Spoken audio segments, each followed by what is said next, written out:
Okie dokie. We're going to move on to Tuesday. All right. Topic Tuesday. We love our Topic Tuesdays from our third year medical student, Adam Ahmed. So, this is our educational series that he puts together for us every single week.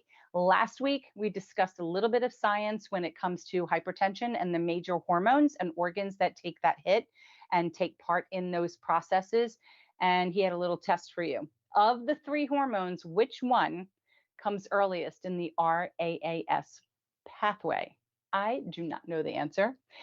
But the options are there. I'm going to butcher the word, so we'll have fun with that. Aldosterone, angiotensinogen, angiotensin 2, angiotensin 1. I don't remember, but I do remember the words.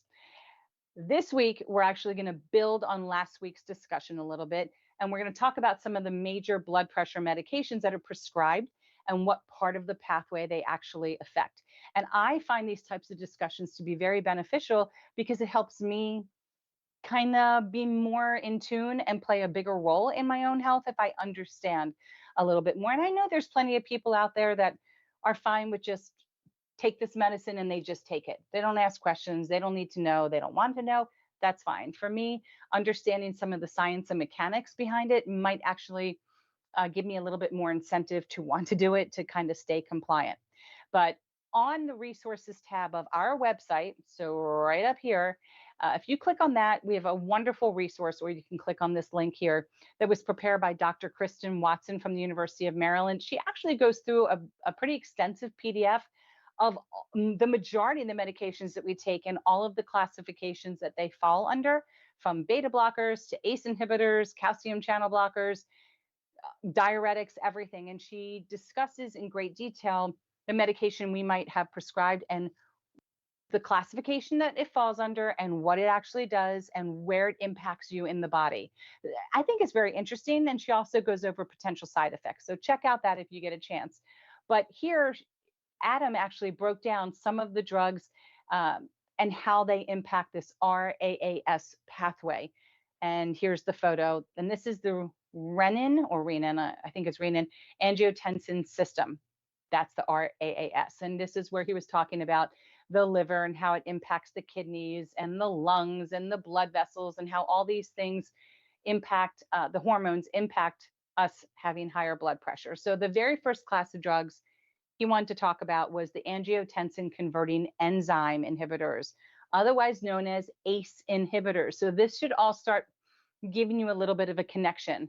These ACE inhibitors, the ones that are the angiotensin converting enzymes, this all has to do with this graphic we had, they are the medications that end in pril, like lisinopril or benzapril or perindopril, PRIL.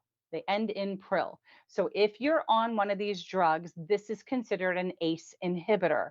And so these drugs actually act by inhibiting the conversion of angiotensin 1 to angiotensin 2.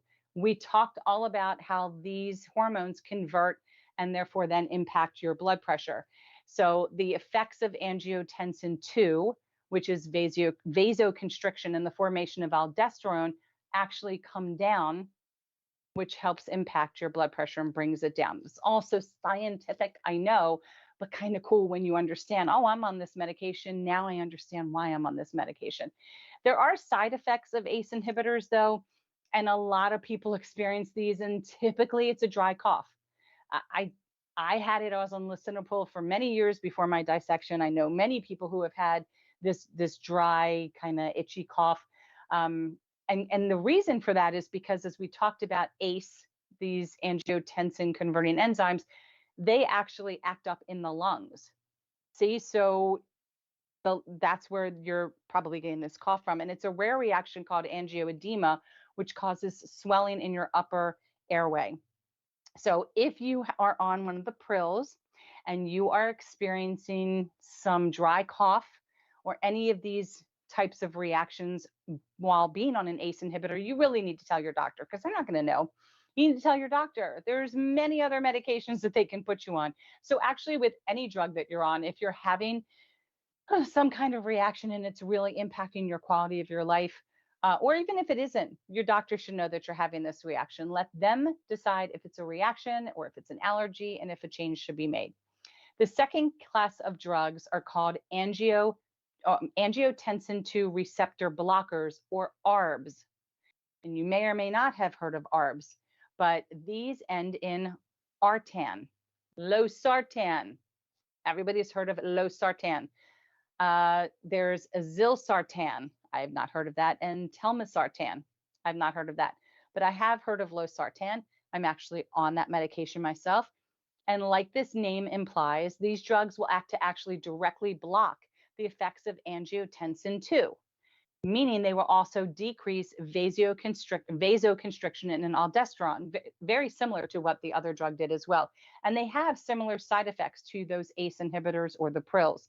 So your doctor might routinely order some type of blood work to monitor your salt, your potassium, and your kidney functions. This does not mean if you are on losartan or a similar, if you're on the ARBs or the artan medications, do not stop drugs or stop potassium or start taking, do not do anything.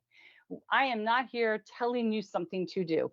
I am simply reading this blog from Adam, which explains what these drugs actually are doing to the hormones that are being released in your body that can potentially cause your high blood pressure. This is all information for you to take back to your doctor, to talk with your cardiologist, to have this conversation, to share that you have a cough if you have one, to share if you're having edema or swelling. This is not meant for you to take it upon yourself to decide, I'm going to start taking potassium or stop taking potassium. Have those conversations and follow your doctor's orders. Okay. The next drug would be beta blockers. We are all probably on beta blockers, or many of us are on beta blockers. It's typically the first medication they're giving us, especially if you have a dissection and you're in the hospital. You're waking up finding out that you're on metoprolol, right? Lol. These are the lulls. They end in OL, and they could be carvedilol, labetalol, metoprolol.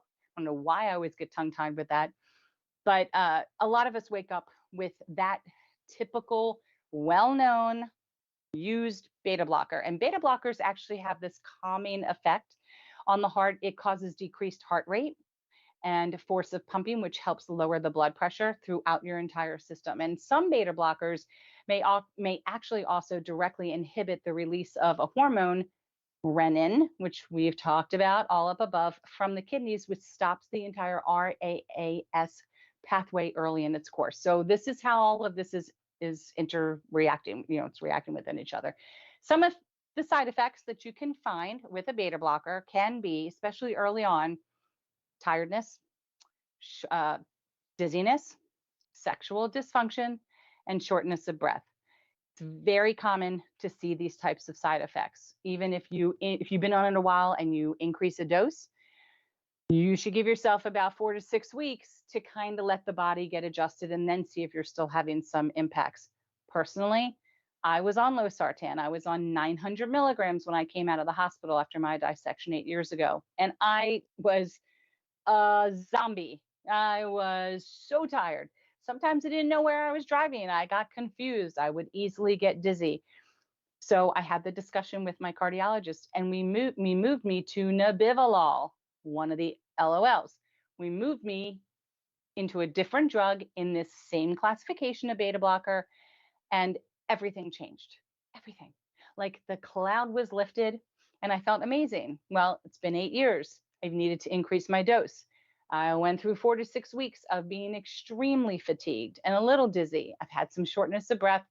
I just reported everything, but my blood pressure's been great. And I've now since adapted to that higher dosage. So these are all bits of information so that you can say to yourself, oh, I'm having that, and have a conversation with a doctor. And some of you may not be having any of this, and that's great. Yay, you. But in case you are, good conversation to have with your physician. And finally, we have aldosterone antagonists. And these drugs end in ONE. So it could be spironolactone, I can't say this, or eplerenone. Okay, I am butchering it. So yeah, this may end up on the blooper reel. I don't know. But these drugs work later in the RAS RAAS pathway to oppose the effects of aldosterone that is released from the adrenal glands, meaning they're going to stop the kidneys from absorbing uh, water and salt. That's what these specific drugs do. Uh, I think that these drugs are more often called into play if you have some issue with your kidneys. Okay, your doctors may order routine blood work to check out your salt, to check out your potassium and your kidney functions, and those are all just routine blood tests that they can do. Some side effects, though, from these drugs would include dizziness, um, could be breast tenderness or menstrual cycle irregularities when it comes to one of the drugs. So, a lot of information, a lot of ways of teaching everyone what are the hormones that actually can contribute to causing your high blood pressure. How does this whole system work, and why are we prescribed some of these medications in a much more scientific way of basically presenting the information. When Dr. Watson presents it, it is so easy to understand in one way, but in this way that Adam presents it, it's much more from a mechanical standpoint. So, interested to know your perspectives on how you receive this information, but definitely check out the resources tab for that amazing educational material that Dr. Watson has provided us. And now, coming up this week, we're actually going to talk about other hypertensive drugs and diuretics. And some of us have been given diuretics like Lasix and stuff like that, and some of us haven't. But again, thank you to everyone who checks out this article. Adam's so happy to be part of the organization and wants to remind everybody to think aorta and think family. Share this information with your family members and share your questions with your physicians. So that's our topic Tuesday.